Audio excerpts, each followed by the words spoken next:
Got your name tag. No.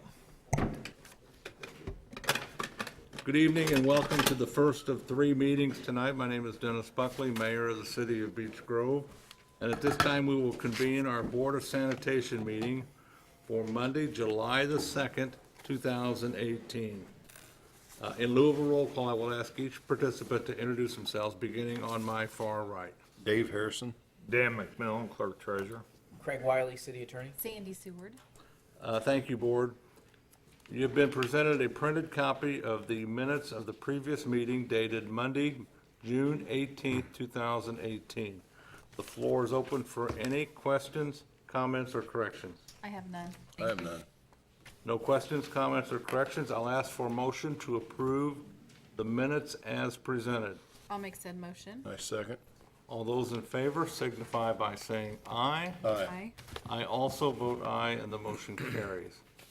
This evening, Board, we have 3 pages of wastewater claims in the amount of $275,680.68. Floor is open for any questions or comments. I have none, thank you. I have none. I do have one comment. I want to thank Dan. We paid off the 2 trash trucks, and the final payment was in this docket, so I think that's it, right? Yeah. And then the next one that we're getting ready to do will be paid for by cash. So I can remember 5 years ago when we bought these, how bad a shape those trash trucks were in. And so now we're in a much better position, and it'll continue to improve when we get this one coming in this summer and then next year. So we went from pretty bad to pretty good, so thank you.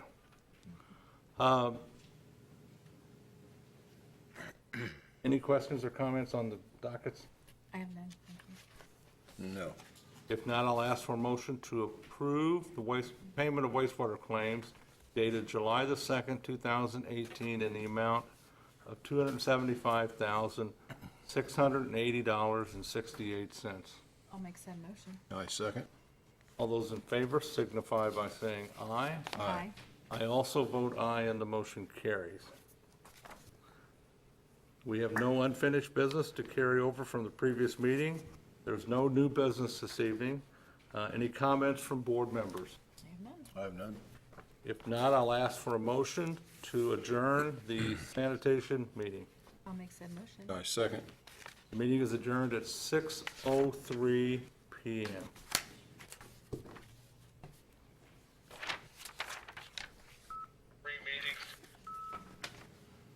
Ready to go whenever you. Ready? Okay, let's go. Good evening and welcome to the second of 3 meetings tonight. My name is Dennis Buckley, Mayor of the City of Beech Grove. And at this time, we will convene our Board of Public Works and Safety meeting for Monday, July the 2nd, 2018. In lieu of a roll call, I will ask each participant to introduce themselves, beginning on my far right. Dave Harrison. Dan McMillan, Clerk Treasurer. Craig Wiley, City Attorney. Sandy Seward. Thank you, Board. Board, you have in front of you the printed copy of the minutes of the previous meeting dated Monday, June the 18th, 2018. Floor is open for any questions, comments, or corrections. I have none, thank you. I have none. No questions, comments, or corrections. I ask for a motion to approve the minutes as presented. I'll make said motion. I second. All those in favor signify by saying aye. Aye. I also vote aye, and the motion carries. This evening, Board, we have 29 pages of corporate claims in the amount of $1,296,558.76. Floor is open for any questions or comments. I have none, thank you. I have none. There is one comment I have in this docket, and I don't even remember what page it was on. The money had been set aside for the Arlington roundabout project. And clerk, is it transferred over to the, Well, money ends up going from the general fund Yeah. over there, yes. but anyway, I just wanted to thank Dan and the clerk's office for that, because that project is moving forward, and we are within 1 year of the NDOT awarding the bid on that project. So we'll talk about that here in a minute, but I just want to say thank you for that. That's, it costs a little bit of money, but we're going to get about 1.7, Brad? About approximately $1.7 million for that. So that is a really good deal, and I appreciate it very much. Any questions or comments on the claims? I have none. If there's no questions or comments, I'll ask for a motion to approve the corporate claims dated July 2nd, 2018, in the amount of $1,296,558.76. I'll make said motion. Second. All those in favor signify by saying aye. Aye. Aye. I also vote aye, and the motion carries. Thank you, Board. Under unfinished business, there wasn't anything listed on the agenda, but I forgot to put in there that letter requesting a street closure that we got last meeting, so I apologize for that. But the letter was a gentleman at 269 South 9th had asked for a street closure from 9th to 8th Street on Byland for July the 3rd. So we give the letter to the police department and the fire department. Do either one of you chiefs have a comment on it? I would not recommend the closure. Chief? I ended up speaking to Mr. Thompson, and I just want to let him know that my position for the safety of where we respond in that area, I couldn't advise this board to go ahead with it. So I would ask the board to recommend that we don't approve his street closing on the 3rd. I know Dan talked with him today, Last week. last week. I went and talked to him this afternoon myself, because between the time we make a decision and tomorrow, there's not much time, and I wanted him to hear it from me, so I did tell him that there was, in all practical purposes, I think the board will not approve this. But I wanted to present it because he asked that it be presented. So I'll open it up for any comments from board members. Well, I know on Byland, around the park area, it's hard as heck to get out, and a lot of people go straight across 9th Street over to Byland. It's, to leave the area there, it's pretty bad. Sandy, any? I'll support police and fire chief. I told him any day but tomorrow Yeah. would probably work, but I can't see voting for this, so I'll ask for a motion to either approve or deny the request. I'll make a motion to deny the request. I'd second. All those in favor signify by saying aye. Aye. I also vote aye, and the motion carries. And I apologize for not putting that on the agenda. I absolutely spaced it. That concludes unfinished business. Under new business, we have several items tonight. The first is a resignation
with the Department of Public Works. Brad?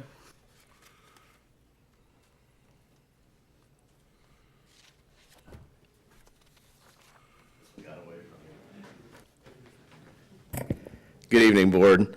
We'll read this letter from Joe Ramey into the record in regards to his resignation. Dear Board, I am writing to inform you of my resignation from the City of Beech Grove.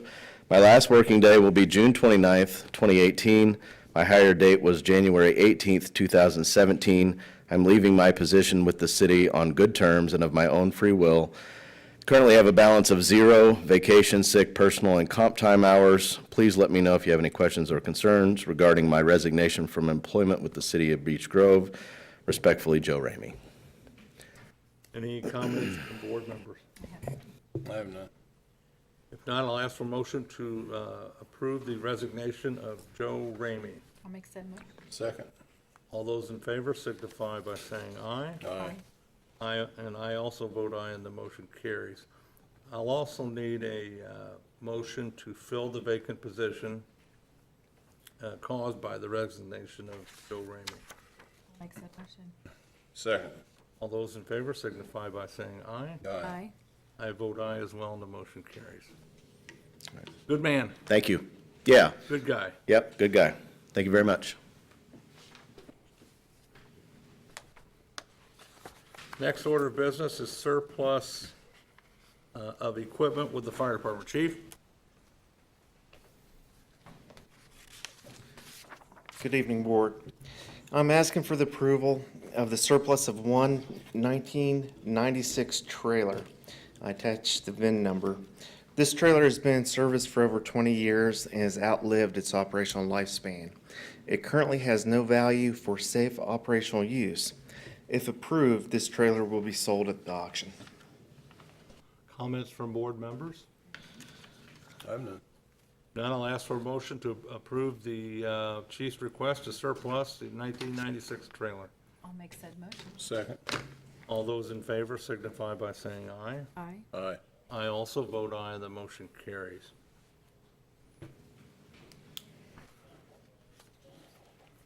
Permission to start hiring process for civilian medic, fire department. Chief? Dear Board, at this time, I would like to ask the Board of Works and Safety for the approval to conduct a civilian paramedic hiring process. This process will establish a list for future hiring. I'll open it up for any comment from board members. I do have a question, Rob. When you say future, so you're going to start the process now to hire those future? Do we have a need right now? Currently, we have one civilian paramedic position open. Back earlier this year, I approached the board and we ended up, when Courtney Henderson left, she's a civilian paramedic, we hired an additional firefighter that was on the books. We didn't budget that firefighter for this year, but with Courtney leaving, I asked permission to have her hired in because the firefighter recruit class takes many months, and it was just economical for us to go ahead and get this person in, get them trained, and we are end up with 2 firefighters who graduate recruit class in August. Courtney's position's open right now, and I hope that we can approach this board at the first of the year. Hope there's money that we'll be able to replace her next year. But the paramedic hiring process does take several months. We would have to advertise in the paper for 3 weeks. We bring these people in. We do a written test, an oral interview. We also have to do skills tests to maintain our CAS certification for bringing on new medic. And it is a long process, so we kind of like to be ahead of the game and establish a list. That list would be good for 2 years. I told the chief this morning when he asked about it, I said, I can remember this board approving, when Courtney quit, this board approved that position being reverted to a firefighter position, which was going to leave us with 2 civilians, which I was fine with. And I told him today that I am not going to commit to this until I sit down with the clerk and see if there is any type of money available for that. And if the clerk tells me that there is funding available, then we'll move. If not, then I can't do it. I mean, it's just simple as that. And so, you know, I'm just being honest and, you know, as I told Rob this morning, you know, if there's money available, that's fine. I don't have no problem doing it. But if there's money not available, then I don't know how we're gonna do that. That's just my take on it. And I agree with you until we actually get into the budget and see where we're at. I'm just not 100% sure where we'll end up. Is there any possibility of doing this contractual through St. Francis? Yes, it's kind of what we're doing now. We've been extremely short with illness, injury, have several people off on light duty, and we've just been running short on both sides of the fences. So St. Francis has been able to pick up some of the portion of that third paramedic spot on ambulance, Medic 57. Well, the good part about that, it's not an employee. When we hire an employee, we're looking 20, 25 years down the road where, you know, that can change at any time. But I have no issue at all with him going through a hiring process or a civilian paramedic process. Dave, any thoughts? No, I think it'd be a good thing to start. I'll ask for a motion to approve the chief to begin development of a civilian paramedic hiring process to establish a eligibility list for employment. I'll make said motion. I second. All those in favor signify by saying aye. Aye. I also vote aye, and the motion carries. Thanks, chief. Thank you. Request to hire public assistance officer. Chief?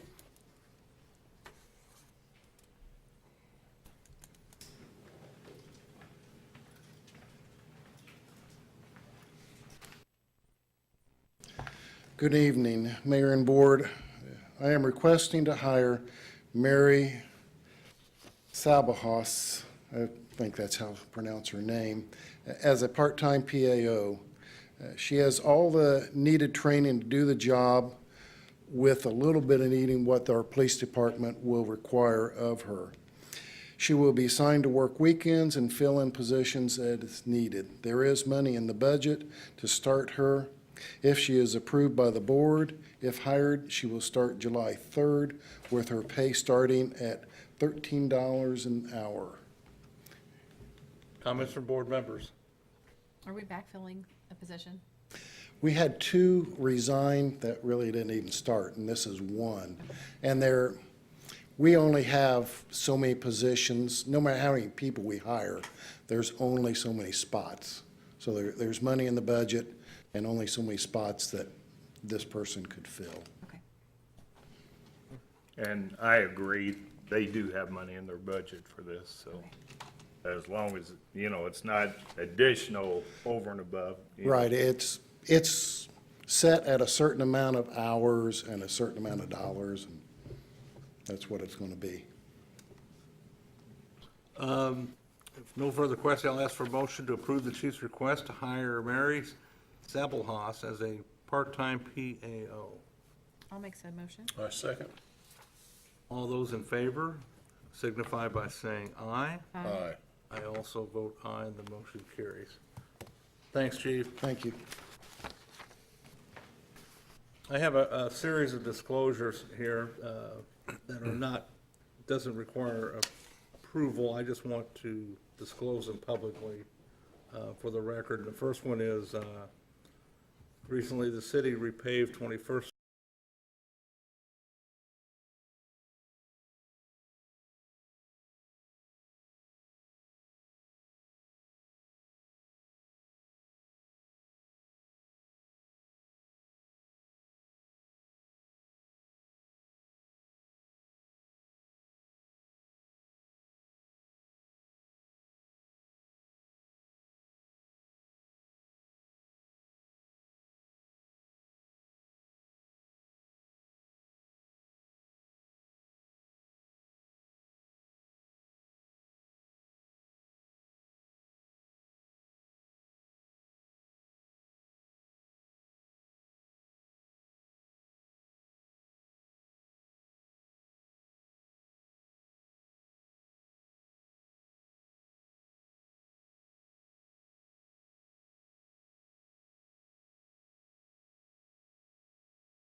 Street and installed 2 storm drains near Southern Avenue as part of a paving project. The city also replaced piping under Southern Avenue to a storm drain inlet as the existing pipe was found to have collapsed. This project was separate from the paving project and was coordinated with the city of Indianapolis. The cost of the pipe replacement exceeded the minimum amount, $10,000 for quotes. So for the purpose of public disclosure, we received a quote from English Excavating, $12,100, and from Globe Asphalt Company, $14,700. The work was recently completed by English Excavating, and the stormwater drains in this area as designed. So I wanted to publicly disclose that we did receive 2 quotes on that.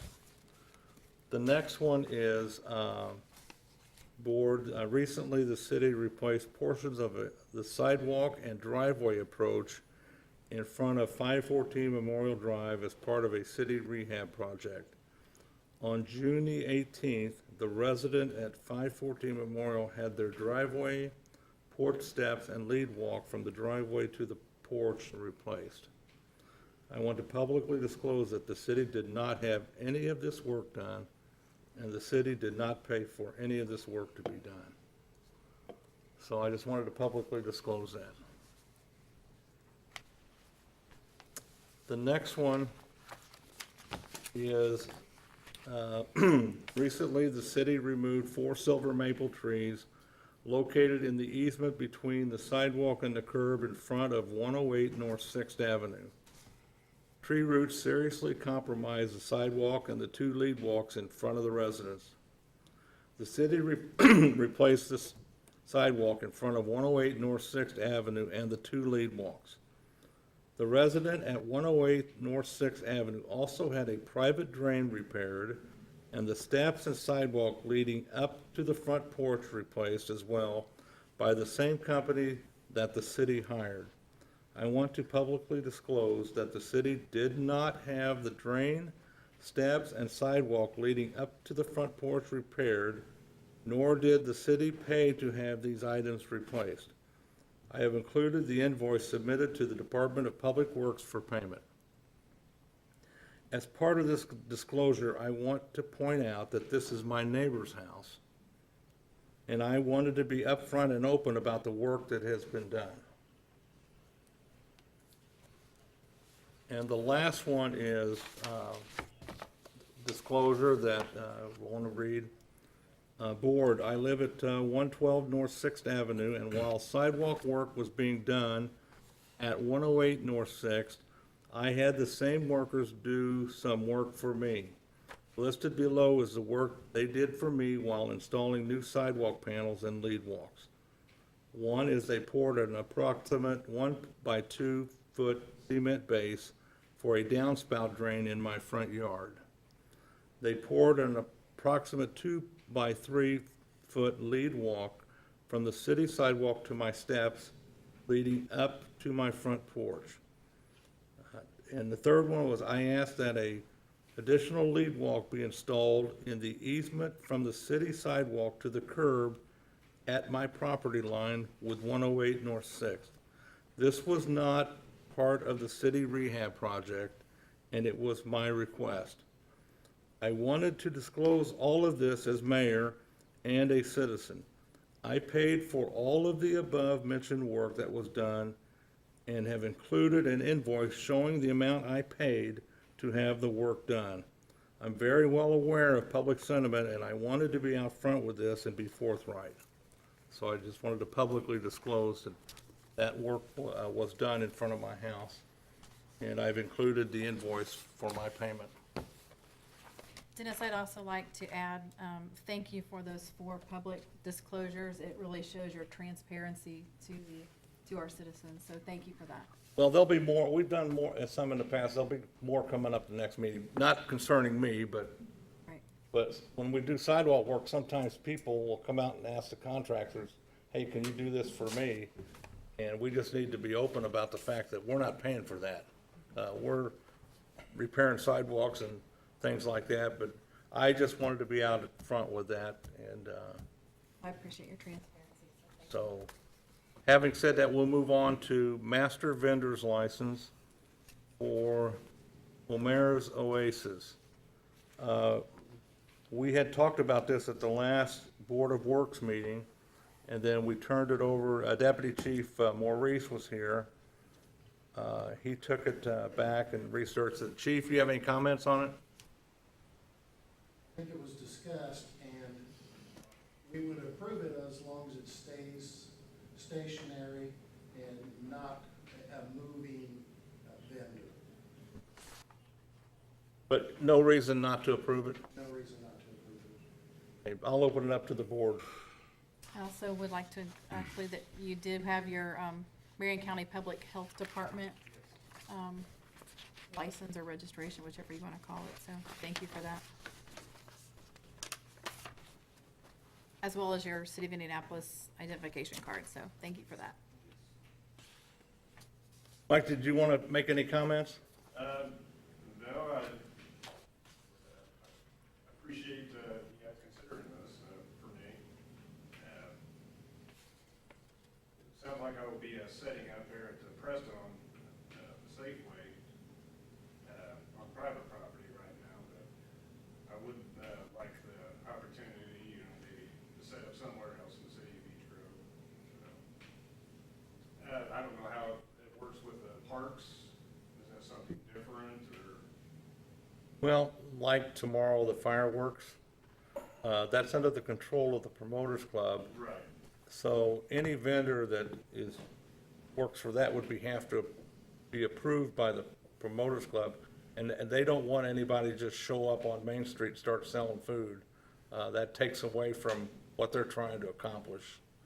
So things such as that. Same way with the car show and the fall festival and things such as that. But Now, as far as there at Preston, he kind of wanted me to set up tomorrow. Would that be fine there? yeah, you would be approved as long as City Hall has all of your required paperwork. Yeah. And the thing is, this permit expires at the end of this year. Okay. And these permits run for 1 year. So you'll have to reapply towards the end of the year. Okay. All right? I got one question for Mark. Mark, when you said you recommended that as far as it stays stationary, you mean just at that 1 day period where he's selling? You're talking about where he wouldn't be driving through the city with the hot dog cart, am I understanding you correctly? Okay, Moving and selling. No. right, okay. Just for clarification, I thought that's what you meant. Any questions from board members? I have none. I have none. If not, I'll ask for a motion to approve the license application for O'Mara's Oasis. I'll make said motion. I second. All those in favor signify by saying aye. Aye. I also vote aye, and the motion carries.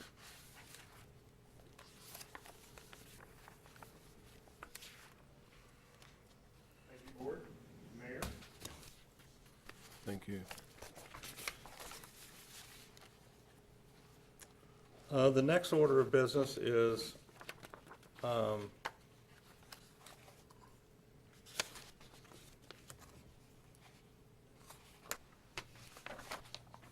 2018 paving project final numbers. The project that we approved earlier this year is completed.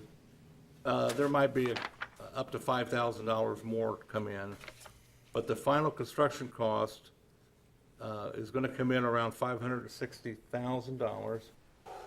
We entered into an agreement with Globe Asphalt for a final contract not to exceed $590,000.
So we're about $30,000 under budget.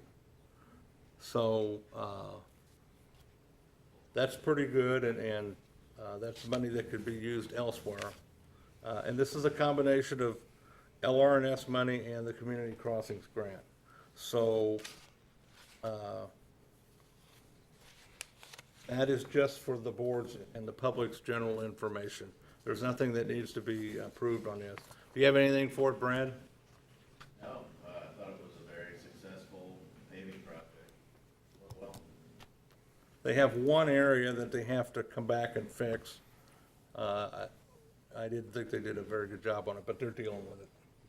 So that's just for the public's information. The last order of business, and this does not require any type of approval, Churchman Avenue roundabout right-of-way purchase, and I'll defer to city legal for an explanation on this mounds of paperwork we got.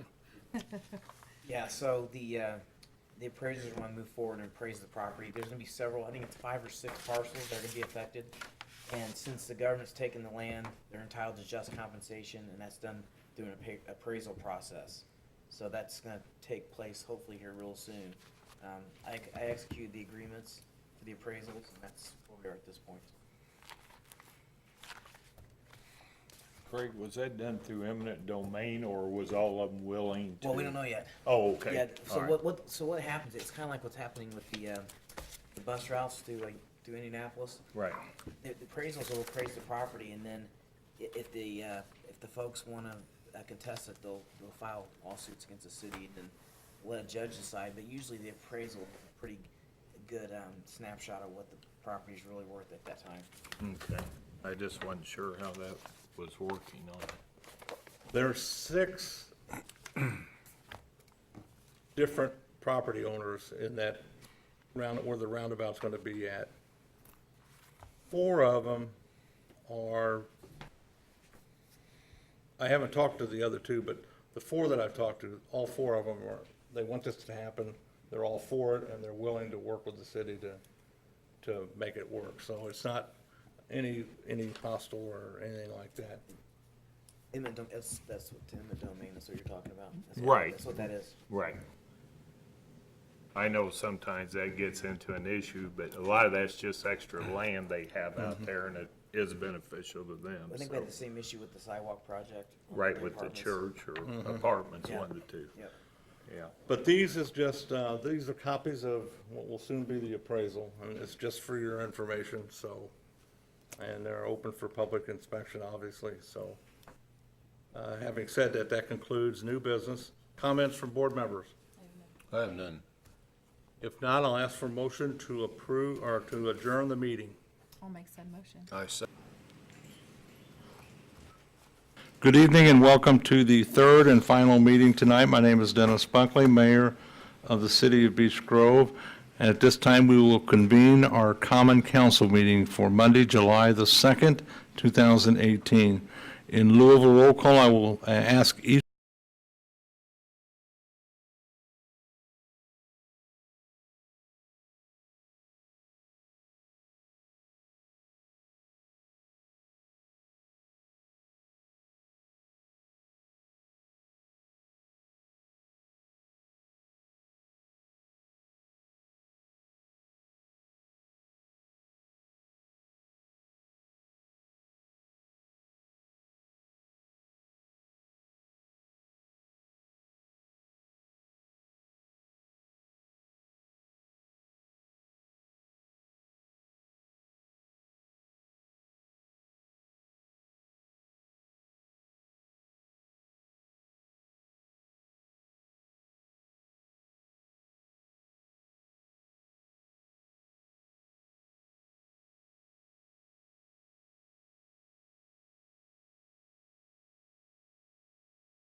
We couldn't do this without partners like Lafayette, West Lafayette, Tippecanoe County, Beech Grove, and Rensselaer.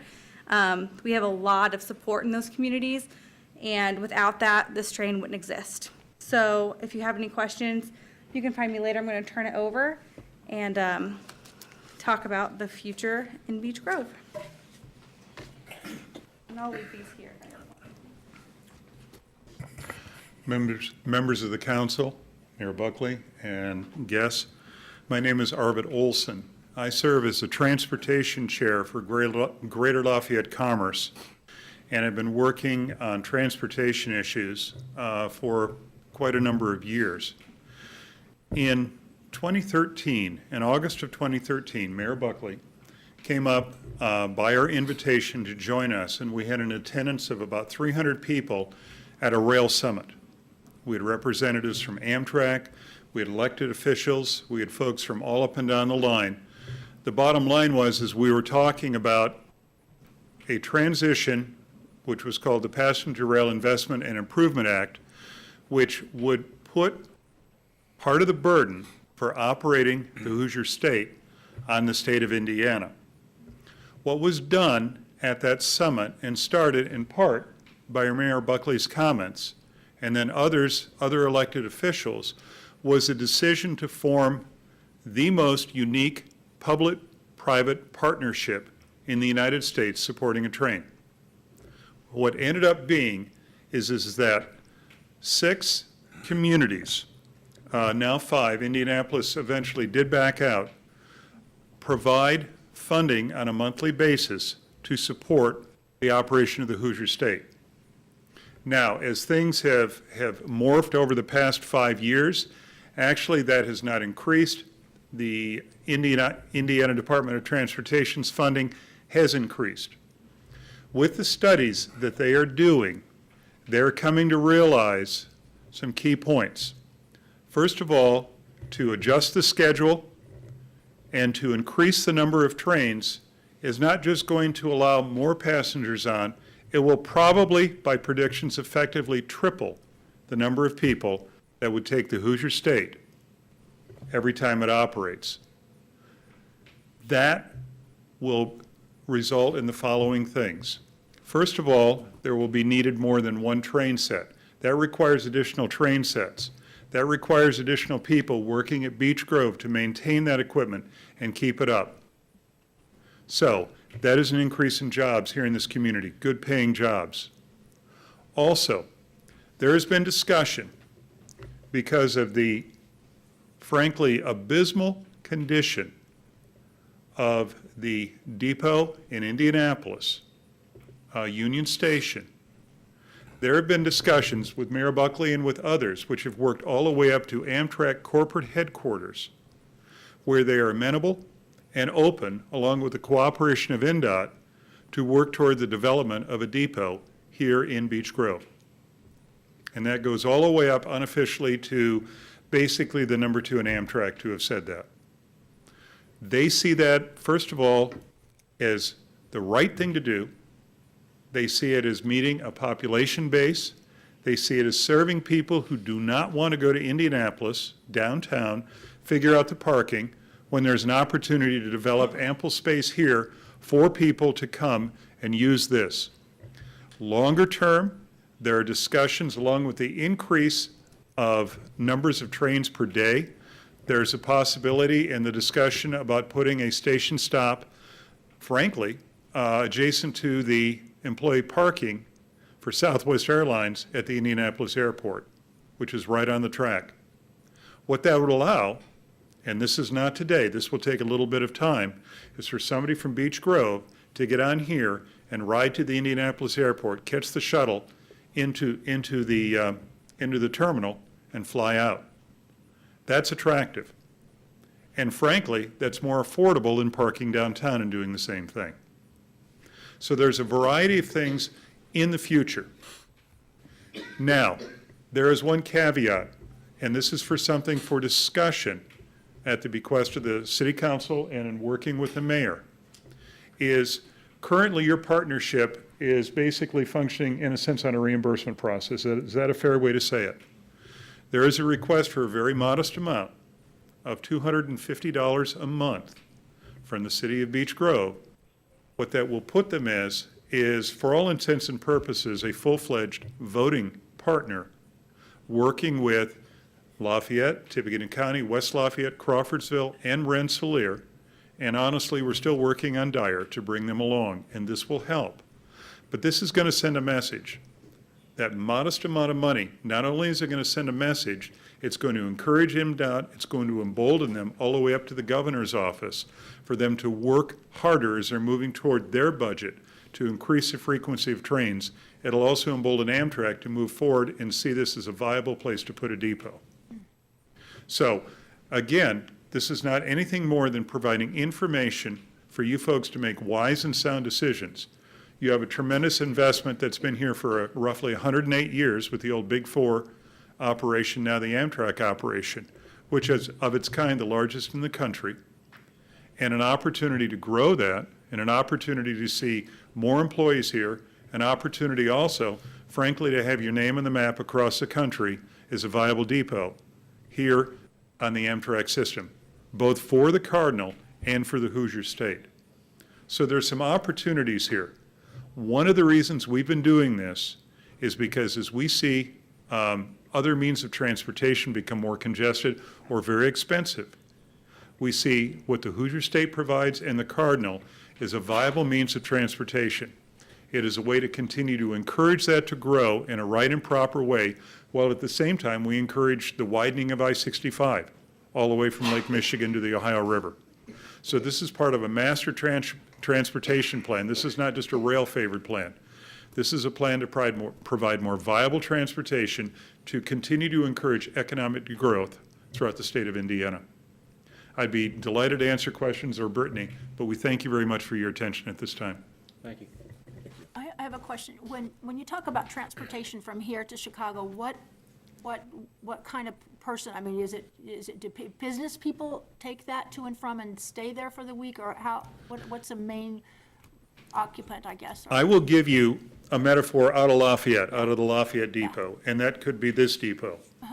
I have students who are at Purdue Research Park who are in development, and they go up there periodically to go talk with their venture capital people, with their funders, as they're working toward patents, as they're working toward developing businesses. We see business people going up. As a matter of fact, a federal judge lives in Rensselaer. He commutes every day to Chicago, which is where he sits on the bench. We have students, we have retirees, we have some business people.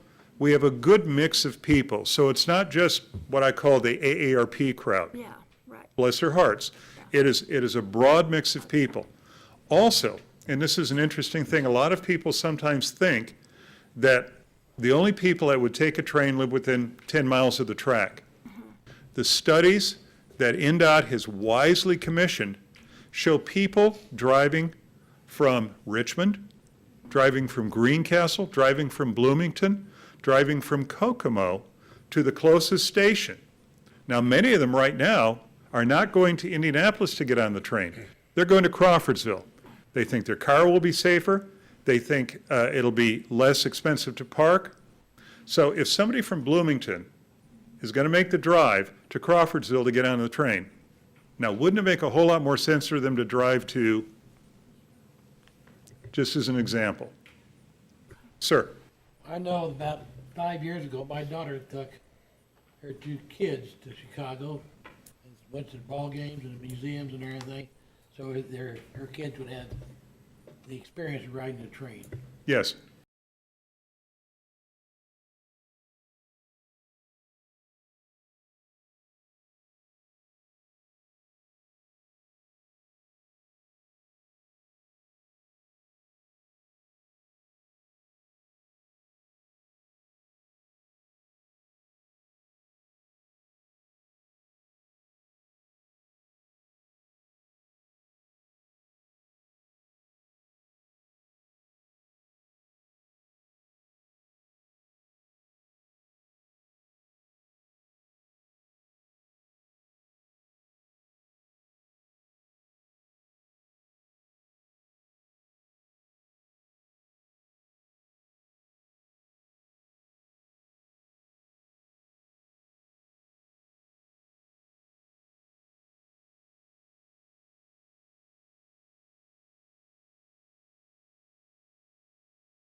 they loved it. We use a train. We use a train primarily for a affordable opportunity to get up to Chicago. You sit in a car with an oversized first-class passenger seat compared to an airplane. You can get up, you can walk around, you can use a restroom, you can go get some food, light snacks, those types of things. You can use Wi-Fi all the way up. So if you're a business person, you're at work all the way there and all the way back if you choose. So there are some tremendous opportunities. Now, I mean, I just drove down here on I-65 in all its constructive glory at the moment. But, you know, the bottom line is, it's awfully convenient. We just booked a trip up to Chicago at the end of September, the same way, because we find it a very, very attractive way to get to Chicago. When you're paying $80 a day downtown to park your car in Chicago, $80 a day, you know, two people can go up there and almost come back for that. And without the hassle. You almost never get up there without stops and delays. Are these handouts for anyone or only for the council? No, they're for anybody. We encourage anyone to use them. Sir? What type of monetary investment would be to build a depot in Beech Grove? Just a ballpark. Brittany, do you have any? There is, now, for heaven's sakes, don't quote me because this is not Sure. part of my skill set, but I've heard 80-20, 90-10, where that is outside funding, doing it. You know, the city puts the land up, acquires the land. You know, that's part of their skin in the game. But then also, they, you know, with NDOT being a partner and working with that, all of a sudden, you know, doing the cut-in off Emerson and things like that, let's just hypothetically say it's up near Connection and Emerson, up that way. You know, there is space there for development. If you sit and look at the map, you know, a possibility. It's on a main, it's right off the interstate, in a sense. You know, and what happens on the interstate? Amtrak Depot, right there. Right. That type of thing. So that's typically how that is. You have some skin in the game, but then, you know, oftentimes there are various other funding opportunities available for that, because that can be viewed as economic development. The local and state match combined would be 20 at the highest. Most of the federal grants are 80-20 or 90-10. But it would be local and state combined would be the local match. So that, you know, that could be 10 and 10 and, you know, and 80. It could lay out like that. Also, the Rensselaer Depot, which is probably 4 or 5 years old, that was about $1 million. Okay. That was about $1 million. Now, that is not a staffed depot, but it's an attractive depot. There's lights, there's parking. It's a gravel lot, but it serves a purpose as well, and it serves Rensselaer very well. And it looks nice. That's my question about the depot. So that's not an Amtrak yard then? That would be a separate land development? If you actually pull out and look at the map, the yards here are not on the main line. Okay, This whole 400-acre tract that is the Beech Grove shop is fed by a spur line that comes off the main line, which is a little further up Emerson. okay. A little further up Emerson, the big track, okay? That's the old Big Four, Conrail, Pennsylvania, Yes, yes. New York Central line. So it would need to be there, because what you don't want to do is have a train come through and have to stop or even back up. Yes, okay. You know, that adds a lot of time. And that's an impediment oftentimes to getting approval. Whereas if you had land that was adjacent to the main line, the train pulls up, it stops for the 30 seconds, the 90 seconds, the 2 minutes, whatever the appropriate stop is, boards the passengers, detrains people, and then it keeps right on going. So it would, again, from here it'd go to Indianapolis, to Union, and then out to Crawfordsville. And they would park their cars here, and then they would have security? Well, and again, Yeah. that would be a security, you know, would not necessarily be an Amtrak security. Okay. That would be like any other parking lot, you know, something, it's one more for our law enforcement folks to kind of keep an eye on. but it's lit Okay. and all of that. Okay. And then we would. Good questions. Partner with Indianapolis if you're talking about that property. That's not all Beech Grove landscape, correct? Or That would depend on, the location and the site. But, it's all doable. yeah, yeah, Good questions. certainly would. We appreciate that. Thank you, Brittany. Folks, thank you for your good time. Thank you. Thank you.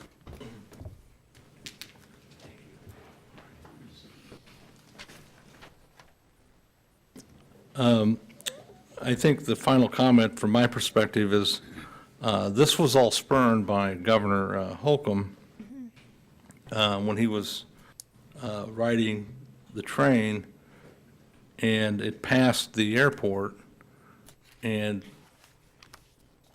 he asked who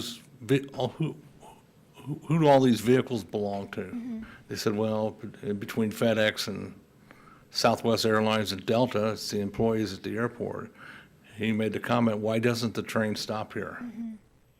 And then he went into the dissertation about, and his dissertation, and I had repeatedly, when I talked to NDOT people, is the answer to congestion is not, well, we'll just build another highway lane. You've got to come up with something else. Because you're going to run out of land. So this is just a byproduct of what has been discussed over the last 3 or 4 years. The depot is kind of a new thing. I was interested in listening to what they had to say. If the governor's office and NDOT is serious about it, then they'll come up with the funding for it. So I'm excited about it, but I'm excited that they're going to increase trains because the whole purpose for my support of the Hoosier State was they bring cars down to Beech Grove to get serviced. And so that's where we're at, and that's continuing, and it sounds like it's going to increase. So that's all good stuff. Any questions on NDOT? Nothing for consideration tonight. I just wanted you to hear that. And we'll come forward and at another meeting or so, you'll decide if you want to enter into that minimal payment or not. Currently, we don't pay them a penny because all of our contribution is in kind. Because there's no depot here, there's no ridership here, they only bring cars down. So that's our arrangement right now. So we'll address it another day. I have another question, just out of curiosity. When you said that the percentage, the travel percentage was way down, like the 37%, does that weather related or seasonal related? Or you said, and those tracks, somebody else takes care of the tracks? CSX related. Okay. They Spring- started a brand new scheduling process, Uh-huh, and it took about a year, it seems, to get the kinks out. okay, So we've been working really hard. I just came on in January, and we've been working really hard with CSX, NDOT, and Amtrak in constant communication so that we can get that freight train interference out of the way, and then Okay. our train can get there on time and early. I got you. So everybody shares the track, somebody else, Everyone Yeah. should track. yeah. Their plan, what CSX did as part of their long-range strategic plan across the whole system, was they took an average length of a train from 1.5 miles to 2 or 3 miles long. They're running fewer trains, but they're running them that way. What that did was create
create undue congestion, especially up around Chicago. And so it was difficult. There was a lot of behind-the-scenes pressure, which went, frankly, all the way up to the Surface Transportation Board hearings in Washington, D.C. Last October, where they were really taken to task. And they have worked very hard now to alleviate that congestion because it affected shippers, it affected their customers, and Amtrak was really getting hurt across system-wide, not just in Indiana. Right, okay. And just out of curiosity, I drive to Columbus every so often for a clinic down there. So now Columbus, Indiana, they've got quite the pathway of trains coming and going, correct? I mean, their train traffic congestion has greatly changed the. They have, the railroad that is managing the line from Indianapolis down to New Albany has gone under the, kind of under the aegis of CSX. So they're running a lot more from Louisville Okay, up to Indianapolis. Now, that's all freight. okay. You know, there are long-range plans about extending the Hoosier State all the way to Cincinnati, all the way to Louisville. They're wonderful discussions. It's very exciting. But the first thing we need to do is begin to build a noticeable critical mass from Beech Grove, Indianapolis, to Chicago. Then we take those next following steps. Thank you. Now, I understand, freight has a right of way.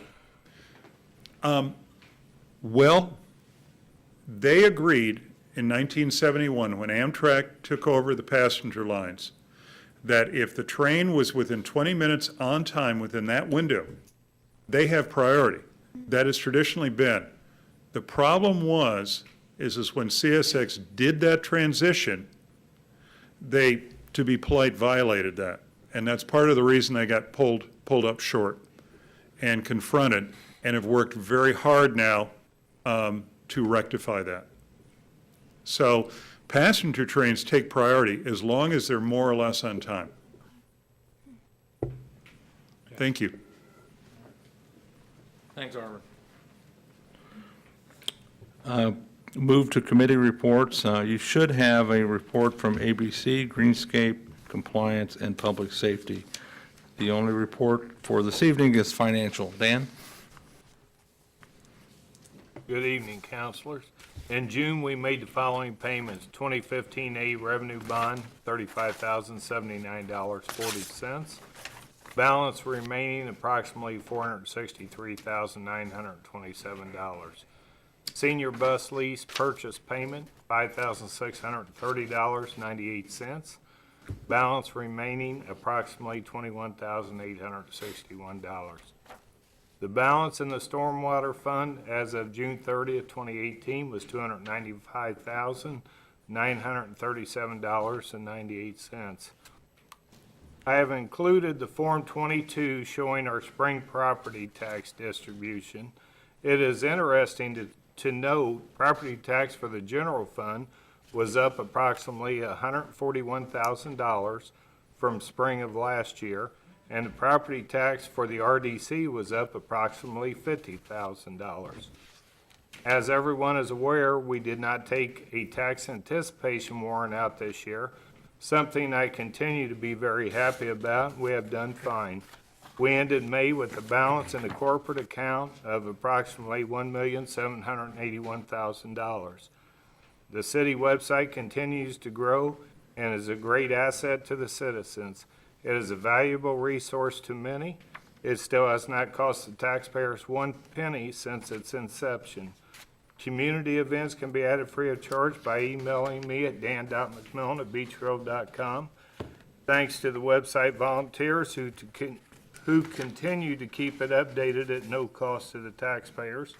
Financial reports, debt service, bank balances, and more can be found on the city website at www.beechgrove.com. The city corporation bank account as of the end of June had $4,344,327.59. The utilities had $1,292,659.95. As always, if you have any question, my door is always open. Thank you. Respectfully submitted, Dan McMillan, Clerk Treasurer, City of Beech Grove. If anyone has any questions, I'd be happy to answer. I have a couple comments. I think, Dan, maybe the increased tax revenue and RDC revenue would be maybe tied to increased property values? That's a possibility. Their formula, believe me, I do not understand. It's very complex, but I would say that that has some bearing on it. There could be someone that didn't pay property taxes the previous year. We had out of one major corporation. It was out in the industrial park the last time. So it could be a combination of things, but I'm sure that's part of it. And another thing is that Dan didn't mention, but we mentioned it at the previous meeting. We were set to make our last payment on trash trucks. 5 years ago, Dan entered into, we bought two trash trucks. Dan did a lease, I don't even know who it was with, but we're paid that off. And I think it's comforting. We are much better than we were from that scenario 5 years ago. And we're getting ready to buy a trash truck in August or September, whenever. But the difference this time is we're going to pay cash for it. And now we'll have three, and then we'll do another one next year. So I think the best way to explain it is we went from not so good to pretty good. So.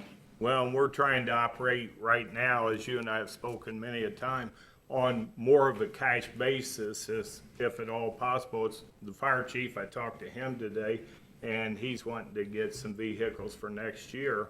And he says, well, our other lease is up, we'll just continue on. I said, no, I'd really like to pay cash for it. And, you know, it benefits them, it benefits us. At the end of last year, I think you guys remember, giving extra $200,000 to the police department over and above what they wanted for police cars. We bought fire truck, ambulances, and paid cash for them, and eventually, you know, it's got to help them in the city. But I just want to point that out because 5 years ago, we weren't so good. No, not at all. So. And one thing I did neglect to say on this paperwork I showed you from the treasurer, one of the things, every property tax time, we get money that was owed to the city on sewer liens. So anyway, on that, we collected $80,685.14. There's penalties, the $277.64, and then we pay the treasurer $2,460. So the sewer department netted $77,947.50. So, you know, but once the lien is put on the property, they cannot come to our department and pay it. They have to pay it to the Marion County treasurer, and then it's released to us through property taxes. Any comments or questions for the clerk? Well, I just heard just in the last 24 hours of properties, a property on 14th North, and then the one out here in Albany. The one on 14th, they're asking $125,000. The one here on Albany, $135,000. And those are not elaborate homes by any means. Right. And That's the asking, so I don't know, it'd be interesting to see what they sell for. Well, and they're selling very quickly too. So the property values have went up in Beech Grove dramatically. The and- average home is on the market less than 7 days. Yes. So, and it's, sometimes they're getting into these bidding wars, and if they wanted 100,000, might bring 110.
115,000, so it's a good thing for the homeowners in Beech Grove. All right, thanks, Dan. Council, you have been presented a printed copy of the minutes of the previous meeting dated Monday, June 4th, 2018. Floor is open for any questions, comments, or corrections. Yeah, Chris? We all know and love Kevin, but his last name's not on here. Oh, Sorry. Probably not needed, but I was knew you were gonna catch it. I will insert it. And Kevin. I know. who it Kevin is. showed Where's up. Kevin? They might get him mixed up with Junior. Junior, yeah. but other than that, no, nothing, I'm good. Any other comments, questions, or corrections? If not, I'll ask for a motion to approve the minutes as presented with the one change. I'll make a motion to approve the minutes. I'll second. All those in favor signify by saying aye. Aye. And the motion, those opposed, the same sign. Motion carries. Thank you. Counselor, public comments. Yes, Pam?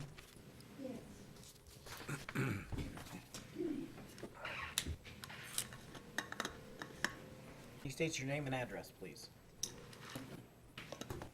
My name is Pam Stallard. I live at 711 Churchman Avenue, Beech Grove, 46107. I just have a couple of things I want to mention. First, I hadn't planned on mentioning RDC, but since the topic came up, I just wanted to mention on several occasions, I'm sorry, I'm not very well. On several occasions, I've asked for financial information regarding RDC and what funds they have and what they're doing and so forth and so on.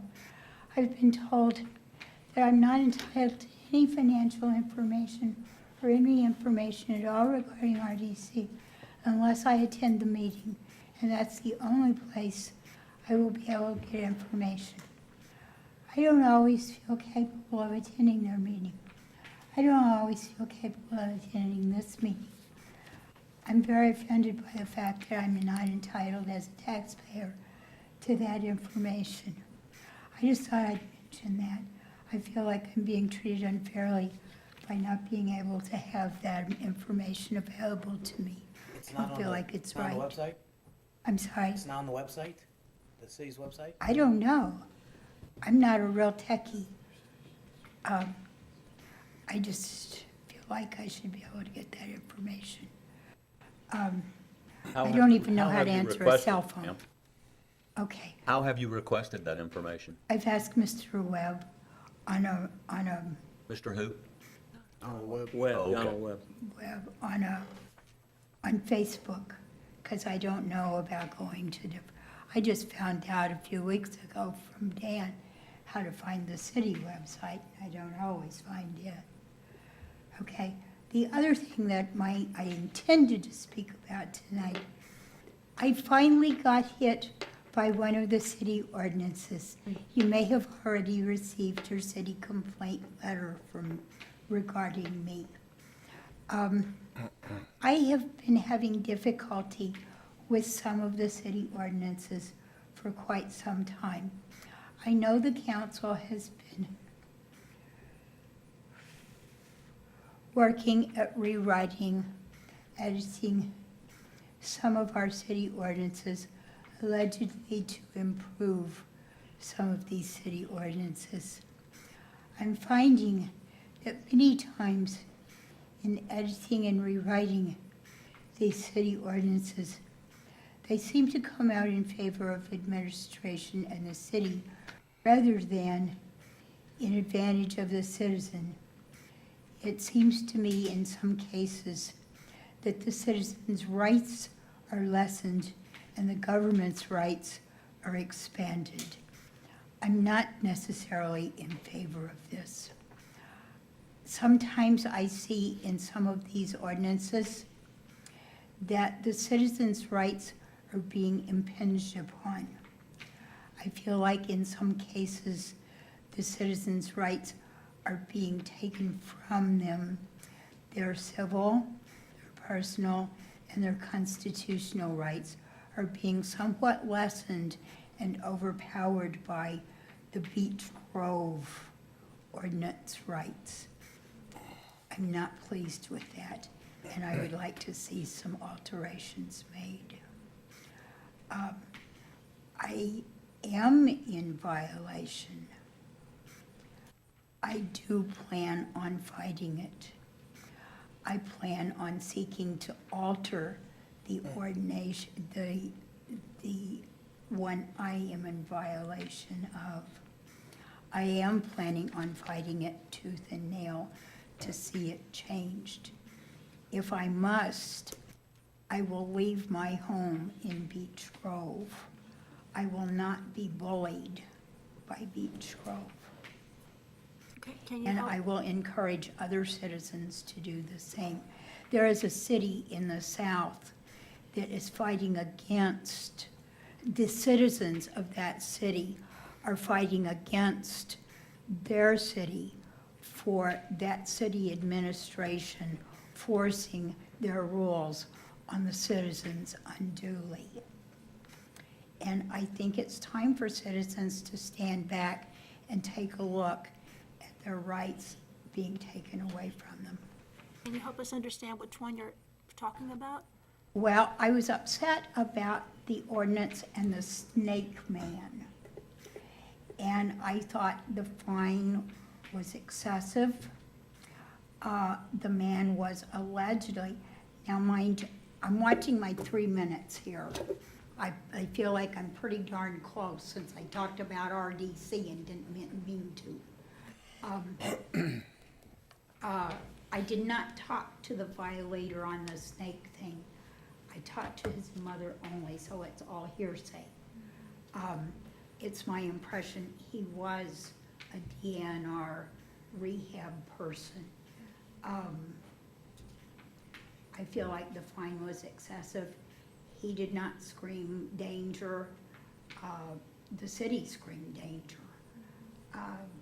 Why, I don't understand this. We're saying he cannot own such an animal. No resident, according to our ordinance, no resident can own such an animal.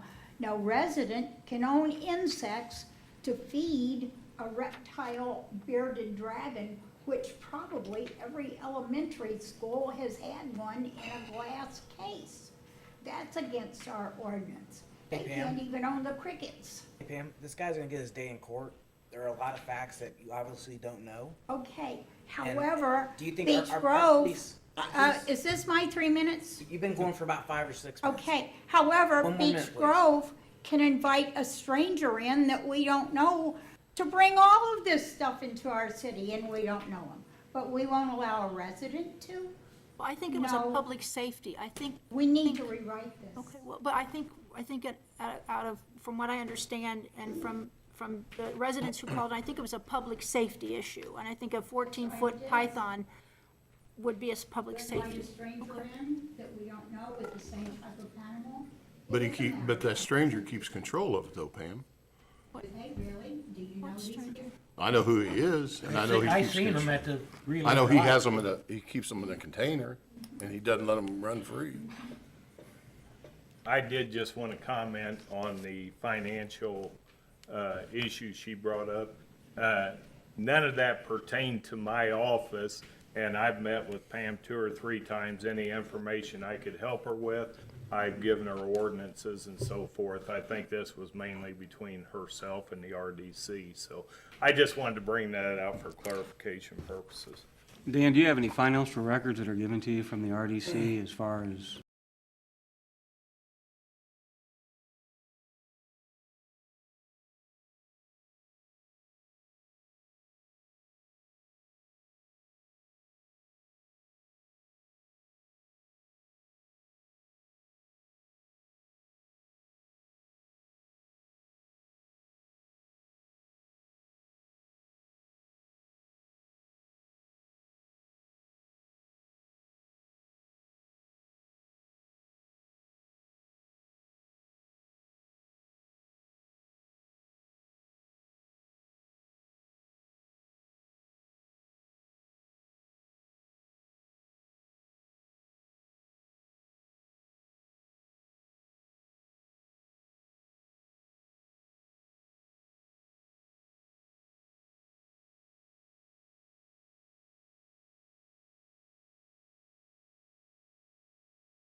their budgets and so forth, and we know what their, Uh, any kind of records as far as the RDC? I mean, we keep track of, what bills we pay for them and so forth. This money that they just received on property taxes was put into their bank account, I think on Thursday or Friday of last week. But other than that, no up to date. They do a docket, at their meetings and so forth. I don't think they had a meeting in June. Is that right, Tara?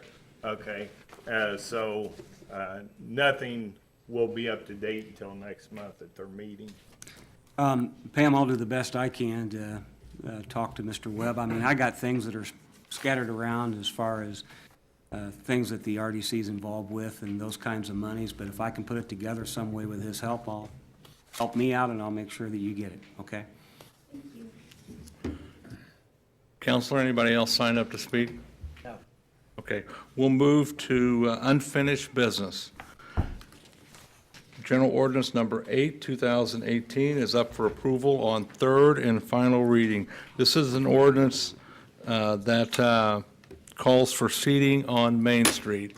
And I had put an insert in your packet asking for someone to consider amending the ordinance this time around to say businesses who desire to serve alcoholic beverages outside are recommended to investigate whether or not their alcoholic beverage permit may be compromised before providing outdoor seating.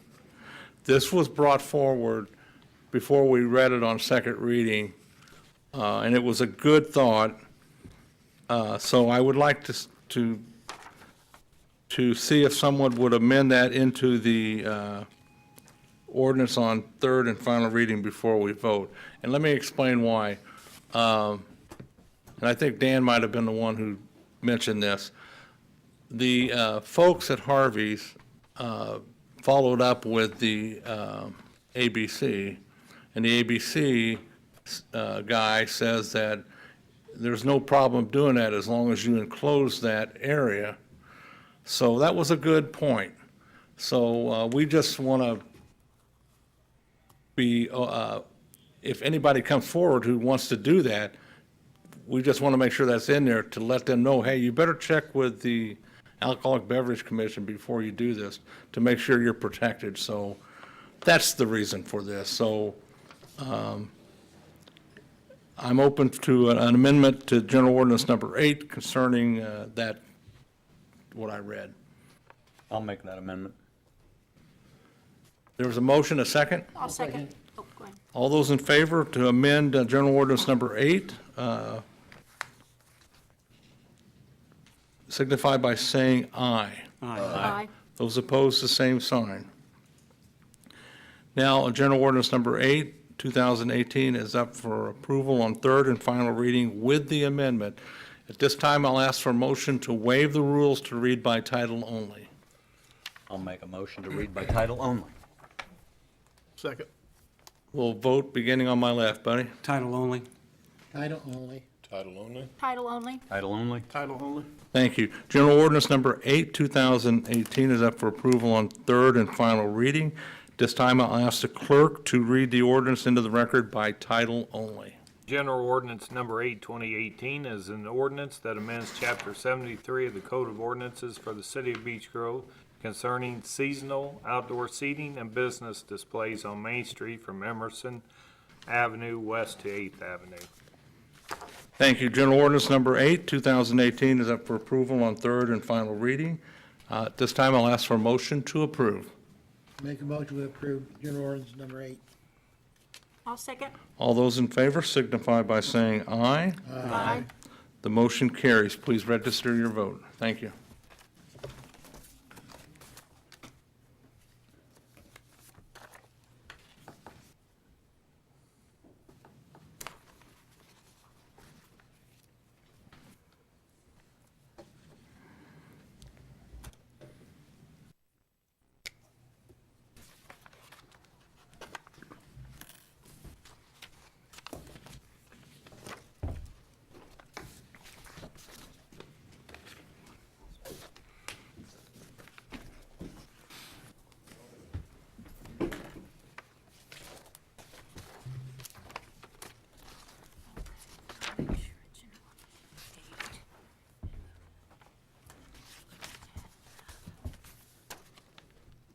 General ordinance number 9, 2018 is up for approval on third and final reading this evening.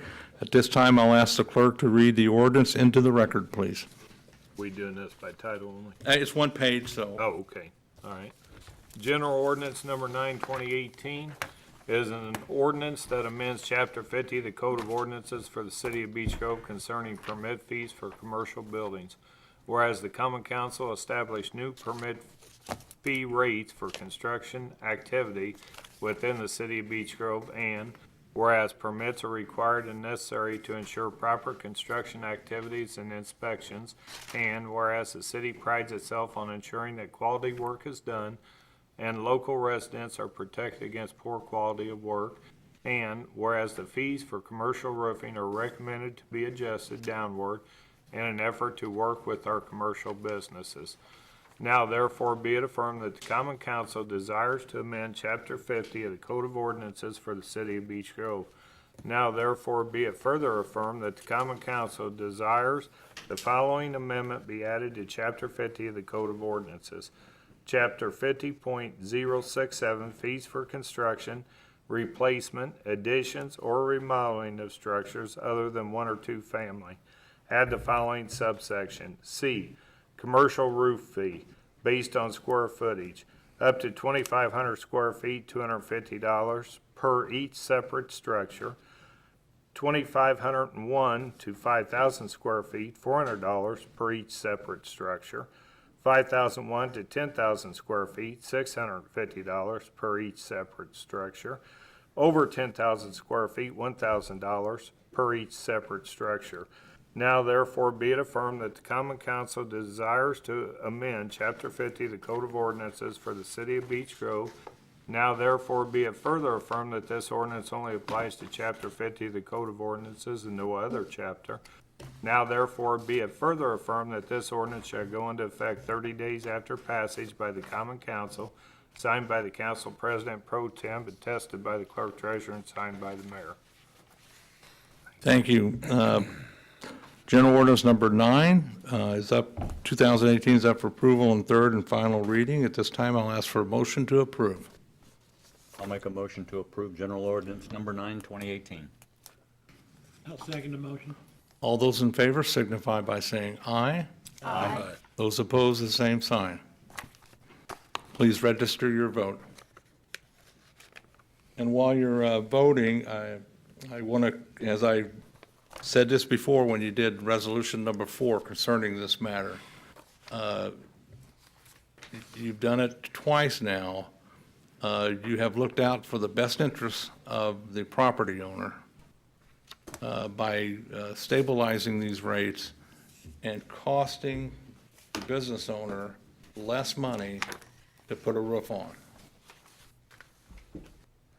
And I don't mind saying it publicly. You have done some good work with this. And when we did the resolution at the last meeting, Dan's office reimbursed that contractor. Was it $1,400? I believe that's what it was. So that's all around good work by this governing body. You are looking out for the best interests of the public.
General ordinance number 10, 2018 is up for approval on third and final reading this evening. At this time, I'll ask for a motion to waive the rules to read by title only. I'll make a motion to read by title only. Second. We'll vote beginning on my left, buddy. Title only.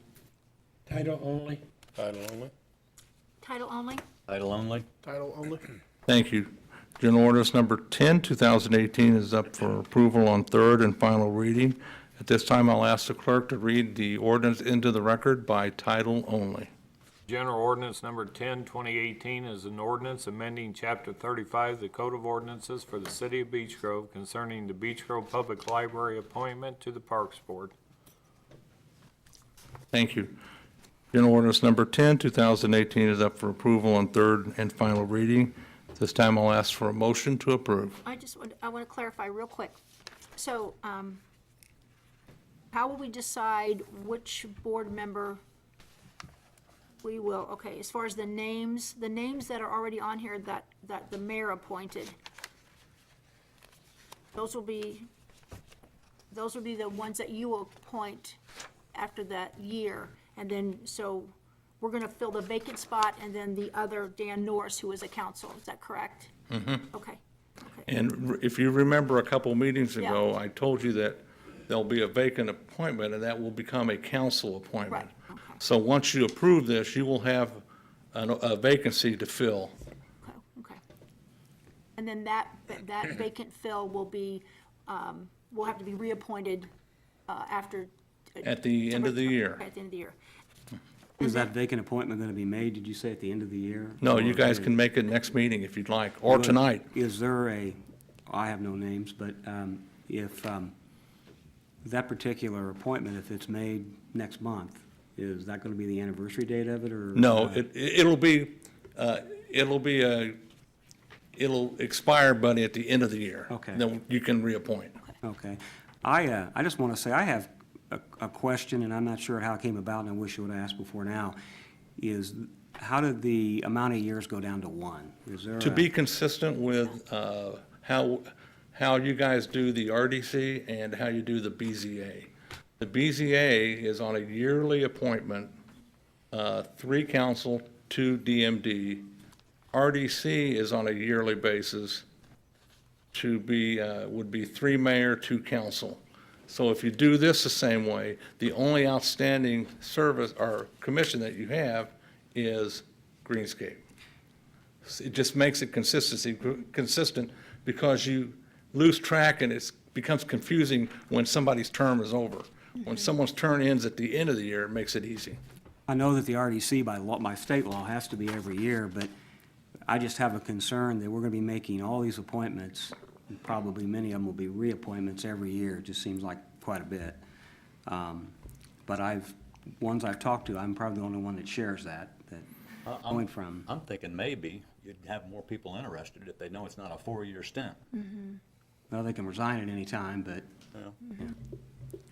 Yeah. One thing that I also have to ask is under the school board, and I do not have that particular paper with me, but if anybody does, was a concern whether or not it has to come from the school board, but one of it in here says from the citizens, referring to the school, and I'm assuming it would be the school board. Yeah, it could But be. it kinda, I think it says it both ways.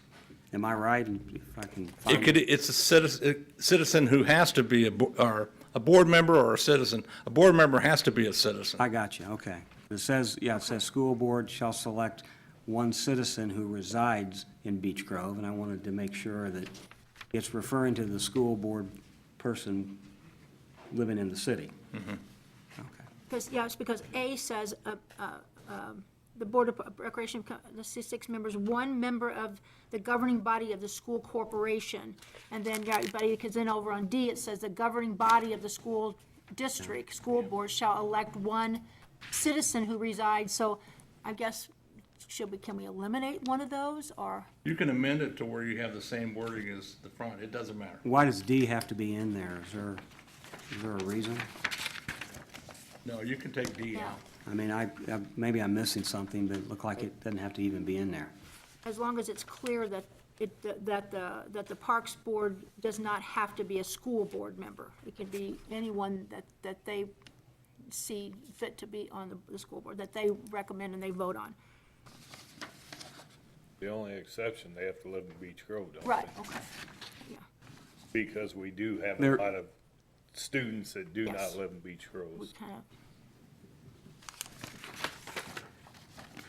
It might not make any difference, but it just seemed to be a little, well, like you said, if we're redoing it, and then if, you know, if down the road in years to come, if there's some confusion about it, You can amend the ordinance now and take D out. That's not an issue. well, I'll make a motion, unless somebody can tell me why it should be there. Make a motion that D be removed We will from that ordinance. resides, maybe in this one. Counselor, there's a motion on the table by the pro tem to remove subsection D. We were, the counselor and I were just discussing it, and Clause D does specify that the individual has to live in Beech Grove, whereas A does not. yeah. So would we, if we get rid of D, can we amend A to include that sentence? Whatever you want Yeah, to do. I think that would be good. Okay, so what is your amendment then, buddy? Well, the amendment would be to remove D, but make sure that A has the inclusion of the residency. Okay, yeah, I'll second that. Yeah. Second, all those in favor signify by saying aye. Aye. Those opposed, the same sign. Okay, I'll supply a new ordinance at your next meeting. Now with the amendment, General Ordinance Number 10, which has already been read into the record, 2018, is up for approval on third and final reading with this amendment. So at this time, I'll ask for a motion to approve. Make a motion to approve general ordinance number 10 with the amendments. Second. All those in favor signify by saying aye. Aye. Those opposed, the same sign. Please register your vote.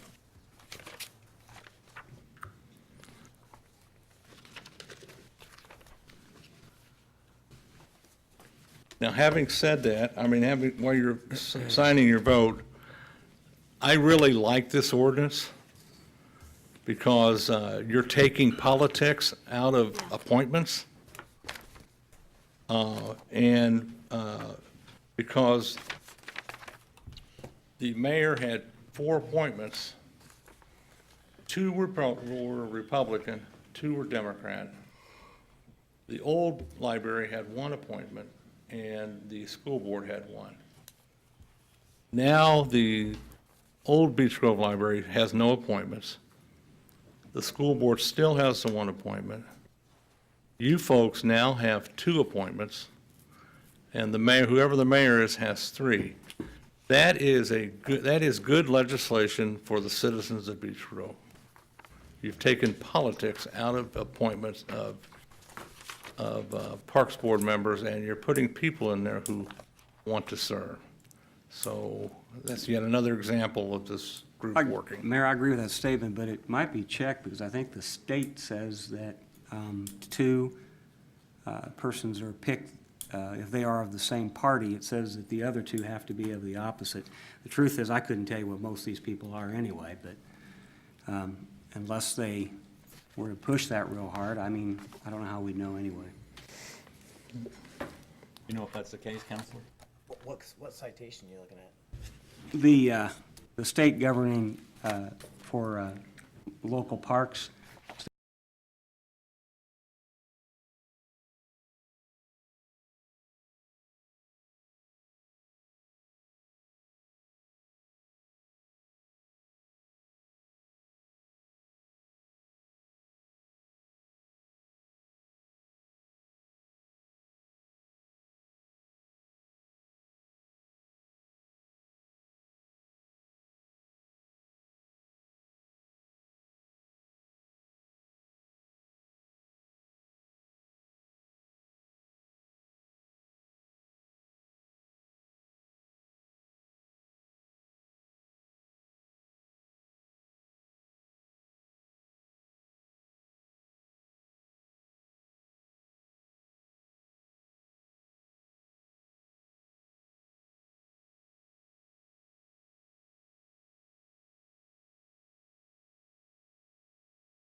stating that if two are from two from a party, the other two have to be from an opposite party. And basically, in the state of Indiana, that's going to be Democrat, Republican, so. The Indiana code section you say, Sure, I don't have it in front of me right now, but, I'm not aware of it. well, that's what I That's read it something you can saying. review. Yeah. Might be something to look at then. I just think it's the root of all evil. Get politics out of this stuff. Get people on there who want to serve. That concludes, and I thank you, council. I know that Tammy Smith was here at a previous council. I know she was interested. I don't think she's here, so I can reach out to her if you want me to see if she's still interested. She wanted to be on one of the boards. Remember, she was here with the Arsenalt Group Realty? Okay, Exactly, yeah, I do remember. I can reach out to her. Okay. That concludes unfinished business. Under new business, we have two ordinances tonight. Journal Ordinance Number 11, 2018. Both of these ordinances are outdated ordinances that need to be cleaned up. They need to be removed from and updated for our record. And at this time, I'll ask the clerk to read the General Ordinance Number 11, 2018 into the record, please. General Ordinance Number 11, 2018 is an ordinance that deletes Chapter 104 of the Code of Ordinances for the City of Beech Grove concerning false alarms. Whereas our dispatch center once monitored certain fire alarm systems, and whereas Chapter 104 of the Code of Ordinances for the City of Beech Grove partially spells out regulations concerning alarms, which were once monitored by the City of Beech Grove, and whereas Chapter 98 of the Code of Ordinances concerning public nuisances now deals with false alarms or multiple responses made by the fire and police departments. Whereas Chapter 104 of the Code of Ordinances is no longer applicable and is recommended to be deleted in its entirety. Now therefore be it affirmed that the Common Council desires to delete Chapter 104 of the Code of Ordinances for the City of Beech Grove concerning false alarms. Now therefore be it further affirmed that the Common Council desires the following action be taken. Delete Chapter 104, false alarms in its entirety without substitution. Now therefore be it affirmed that the Common Council desires to delete Chapter 104 of the Code of Ordinances for the City of Beech Grove. Now therefore be it further affirmed that this ordinance only applies to Chapter 104 of the Code of Ordinances and no other ordinance. Now therefore be it further affirmed that this ordinance shall go into effect immediately after passage by the Common Council, signed by the Council President Pro Tem, attested by the Clerk Treasurer, and signed by the Mayor. Any questions on General Ordinance Number 11, 2018? If not, I'll ask for a motion to approve General Orders 11, 2018 on first reading only. I'll make said motion. I'll second. All those in favor signify by saying aye. Aye. Those opposed, the same sign. We will hear it at the August City Council meeting, second reading. Thank you. General Ordinance Number 12, 2018 is an ordinance that once again cleans up old, outdated ordinances. So at this time, I will ask the clerk to read General Ordinance Number 12, 2018 into the record on first reading only. General Ordinance Number 12, 2018 is an ordinance that amends Chapter 36 of the Code of Ordinances for the City of Beech Grove concerning city policies. Whereas the City of Beech Grove subscribes to few organizations but should provide input into organizations that directly benefit the city, such as the IMPO, CICEO, Interlocal Association, and AIM. And whereas the city does not use gas cards, whereas the city does use gas cards, but the city does not issue any credit cards for travel, daily operations, or any other type of purchase. And whereas our Code of Ordinance book must continuously be updated to purge outdated provisions that no longer apply. Now therefore be it affirmed that the Common Council desires to amend Chapter 36 of the Code of Ordinances for the City of Beech Grove concerning city policies. Now therefore be it further affirmed that the common council desires the following sections listed below in chapter 36 be deleted in its entirety. Delete the following section in its entirety with no replacement. Section 36.01, membership and certain groups, city memberships. Delete section 36.03 in its entirety and replace with the following. Section 36.03, credit card policy. The city of Beech Grove does not issue any type of credit cards for travel, daily operations, or purchases. Now therefore be it affirmed that the common council desires to amend chapter 36 of the Code of Ordinances for the city of Beech Grove. Now therefore be it further affirmed that this ordinance only applies to chapter 36 of the Code of Ordinances for the city of Beech Grove and no other chapter. Now therefore be it further affirmed that this ordinance shall go into effect 30 days after passage by the common council, signed by the council president pro tem, attested by the clerk treasurer, and signed by the mayor. Thank you. Floor is open for any questions or comments. When we did the credit card portion, I asked Dan how that should read, because I was just going to blank it out completely, and he thought maybe it would be better if we just put the city does not issue any type of credit card. So, and the old ordinance, which is attached to this, clearly spells that credit cards are issued, and that's not the case. So will this be somewhat of a savings for us, or we're really? No, I just think it's Yeah. for clarification purposes that no elected official has a credit card, no city employee has credit cards. We have open accounts with places like Lowe's and Sam's Clubs, things like that, but they send a bill once a month. But previously, I think there was travel expenses put on some of them and things like that. It was just, you didn't know for sure who had cards and who didn't, and now we know. How about the part where it subscribes to fewer, as far as organizations, will that save some with that? Not really. No, I don't think any of this is a money-saving thing. It's just for clarification Okay. purposes, that we no longer authorize any credit cards to any individual in the city.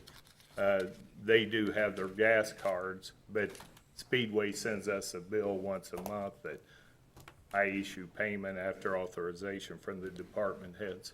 But I mean, when we subscribes to, the city actually pays for organizations or. For some things like the IMPO, things like that, but it comes through the clerk treasurer's office and we issue a check. So there is a paper trail on all this. And then anything the police and fire need, if there's any organizations, they'll be keeping, if they have any organizations that they. That's in their budget. It's in their budget, okay. I want to make sure if there's any organizations that they subscribe to, that they have them, okay. This might be nitpicking, but it says, the city of Beech Grove does not issue any type of credit cards. Well, that's obvious. We don't have a Beech Grove credit card and issue it. But maybe we could add in there, nor allowed to be issued. And then that would specify cards from other entities such as banks and stores. Yeah, either that or put any employee or any elected official, something like that. Yeah. I How can about- see where you come up with something like that. I don't have any issue with it at all. How about if we do it on second reading? Can you bring it up in the August meeting? Yeah, I'll pick something that's. Dan's read it into record. I would just go ahead and, I'll ask for approval of General Ordinance Number 12, 2018 on first reading only. I'll make said motion. I'll second motion. All those in favor signify by saying aye. Aye. Those opposed, the same sign. We will hear this at the August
city council meeting.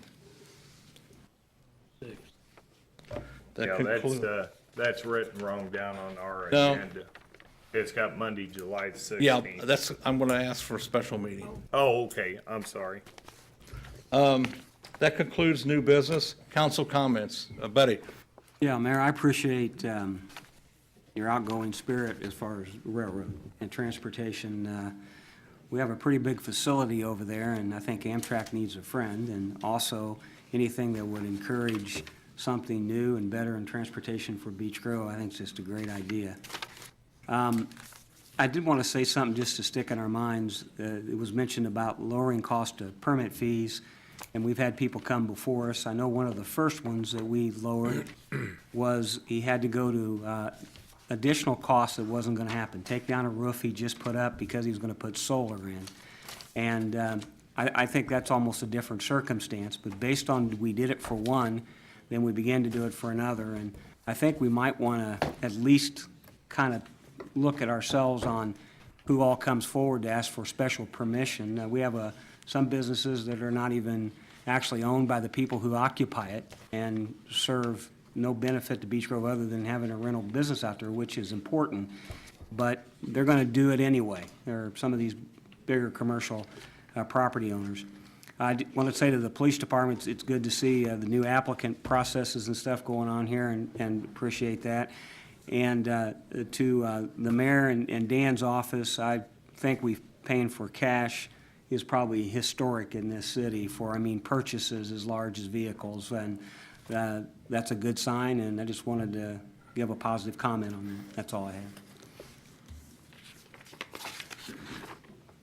Well, first of all, I want to thank everybody for showing up, and thank everybody who did participate and come up to the Relay for Life from the 15th and 16th of June. We had a very good relay.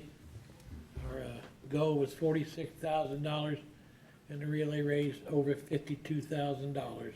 And thanks to everybody who came up and supported us. And I thank Dan and Dennis are doing a great job.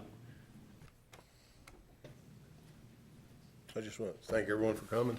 That's all I got. Thank everyone for coming, and I just want to say we should all care. I know I do. No comment? I just want to thank everybody for coming. July 3rd is the fireworks tomorrow. And the rain tonight helped us. So enjoy tomorrow. In your packet, there should have been a notice from the Indiana Department of Environmental Management concerning the Beech Grove Greenway.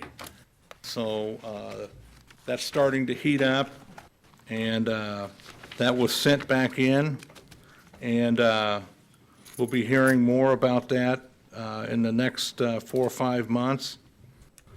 I want to call a special council meeting for July the 16th at 7 p.m. following the Board of Works meeting. And the reason I want to do it is I want to introduce the new housing code ordinance for you to consider. We won't take any action on it at that meeting, but we will go through the ordinance and have you make comment on it, and then we will proceed with it at the August meeting. So that's the reason that was in your packet on the agenda for July the 16th. It's a housing ordinance to replace the current rental code ordinance that we do not enforce. So having said that, I'll ask for a motion to adjourn. Make a motion, we adjourn. Second. Meeting is adjourned at 8:18. Thank you so much.